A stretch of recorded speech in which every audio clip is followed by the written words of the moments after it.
اتنا ضروری اور اہم مسئلہ آپ کے سامنے بیان کرنا چاہتا ہوں، آپ اس کے لیے کم سے کم 2 یا 3 منٹ ضرور نکالیں، اللہ آپ کو جزائے خیر دے گا۔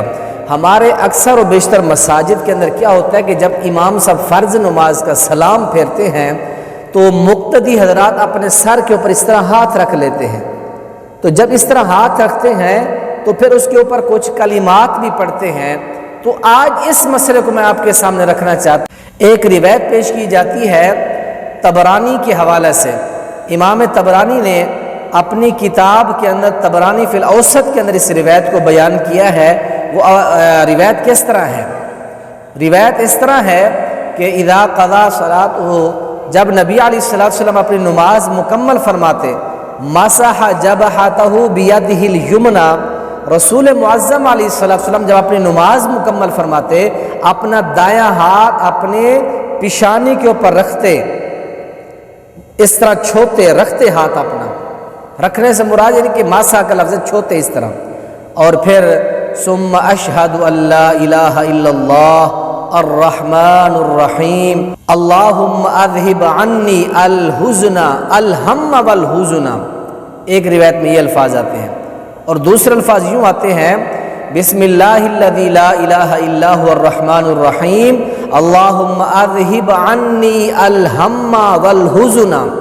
ترجمہ کیا ہوا اس روایت کا کہ رسول معظم علیہ السلام جب نماز مکمل فرماتے تو اللہ کے نبی اپنا دایاں ہاتھ اپنی پیشانی کے اوپر رکھتے، یعنی اس طرح پیشانی کو چھوتے، اور پھر فرماتے اللہ کے علاوہ کوئی معبود برحق نہیں ہے، اور دعا فرماتے اے اللہ اللہم اذہب عنی الہم والحزن، اللہ مجھ سے غم اور مصیبتوں کو مجھ سے دور فرما دے۔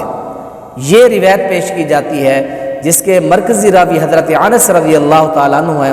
پیچھے روایت چلتے سلام الطوال المدینی ہے، پھر وہ بیان کرتے عن زائد عن معاویہ بن قرہ عن انس بن مالک کان رسول اللہ، یہ ایک روایت ہے۔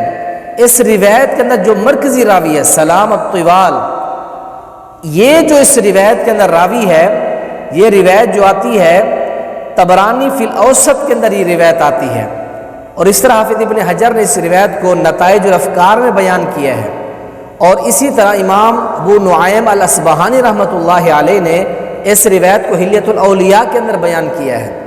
اب اس روایت کی تخریج سنتے جائیں۔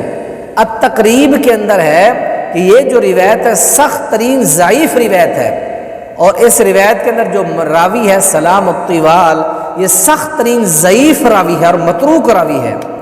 یہ تقریب کے اندر تبصرہ ہے۔ نمبر 2، حافظ امام بخاری رحمۃ اللہ علیہ نے فرمایا کہ تارکو یا توری کو، اس کو چھوڑ دیا گیا کتاب الضعفاء کے اندر، وہ بھی اس راوی کے ضعف کی طرف اشارہ کرتے ہیں کہ چھوڑا ہوا راوی ہے یہ۔ نمبر 3، حافظ حیثمی رحمۃ اللہ علیہ نے مجمع الزوائد کے اندر فرمایا وقد اجمعوا علی ضعفہ، اس راوی کے ضعف پر، کمزور اور ضعیف راوی ہونے پر سب کا اجماع ہے۔ اور نمبر 4، حافظ ابن حجر رحمۃ اللہ علیہ نے نتائج الافکار کے اندر فرمایا والحدیث ضعیف جدا بسببہ، سلام الطوال کے سبب یہ روایت سخت ترین ضعیف روایت ہے۔ تو یہ 4-5 محدثین کے تبصرے جو اسماء و رجال کے اندر ید طولہ رکھتے ہیں، یہ ان کی تخریج میں جو روایت ہے طبرانی فی الاوسط کے اندر یہ سخت ترین ضعیف روایت ہے۔ اللہ تعالیٰ کے پیغمبر سے نہ ثابت ہے یہ عمل نماز کے بعد اس طرح کرنا، نہ صحابہ سے، نہ تابعین، نہ تبع تابعین سے، یہ عمل اللہ کے نبی سے ثابت نہیں ہے۔ آپ نے جب سلام پھیرنا ہے، سلام کے بعد 13 دعائیں اللہ کے نبی سے منقول ہیں، مسنون دعائیں۔ نماز کے بعد جو مسنون اذکار ہیں وہ لگ بھگ 13 کے قریب دعائیں ہیں جو اللہ کے نبی پڑھا کرتے تھے۔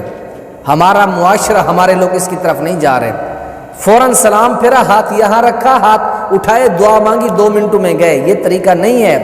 اللہ کے نبی سلام پھیرتے سکون کے ساتھ، رب اعنی علی ذکرک و شکرک و حسن عبادتک، یہ دعا پڑھتے، پھر چہرہ مبارک مقتدیوں کی طرف کرتے۔ اس کے بعد 13 کے قریب دعائیں ہیں، اللہ نے موقع دیا، اب احباب کے سامنے میں رکھوں گا۔ 13 دعائیں اللہ کے نبی نماز کے بعد پڑھا کرتے تھے۔ کاش اللہ ہمیں بھی اس کی توفیق نصیب فرمائے۔